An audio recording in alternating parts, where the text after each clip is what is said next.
Crimea is still the decisive terrain of this war. With Russia controlling Crimea, they're able to dominate much of the Black Sea. Crimea is gives you the oversight of the entire Black Sea region. So everything that Russia cares about in the Black Sea region, as well as into the Middle East, Crimea is the launching pad for all of that. So for them, it's extremely important.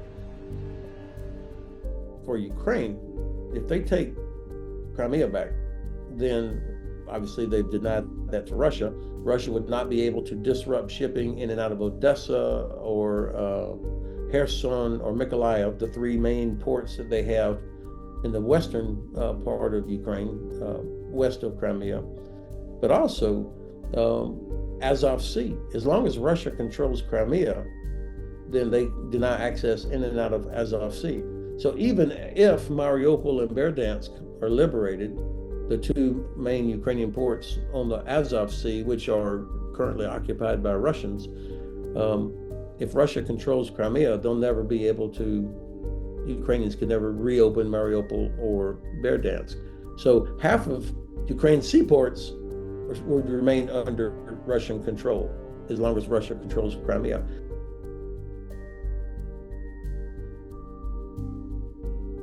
The Ukrainians are going to continue isolating Crimea. When the time is right, they're going to drop that bridge.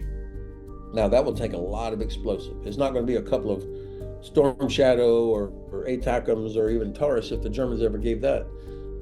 It's going to take a lot, and it'll be a big operation involving diversions, deception, large amounts of explosives in 2 or 3 places. I mean, something that really drops 1 or 2 sections of this bridge.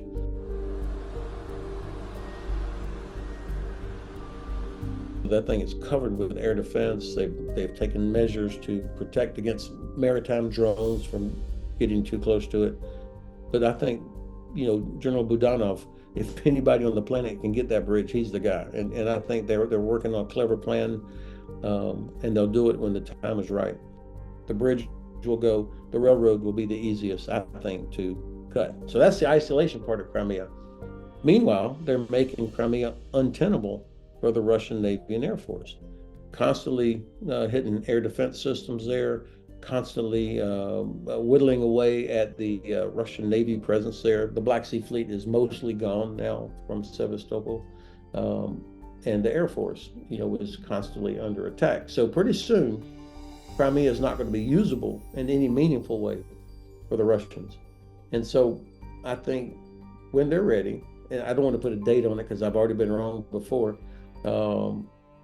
they will liberate the Crimean Peninsula. That will be a real problem for the Russians. I mean, that was, in my view, that was the reason that they started this to begin with, because they were worried back in 2014 that they would lose Sevastopol, and I think that's in the cards. Thanks for watching. For more from Forces News, like and subscribe to our channel.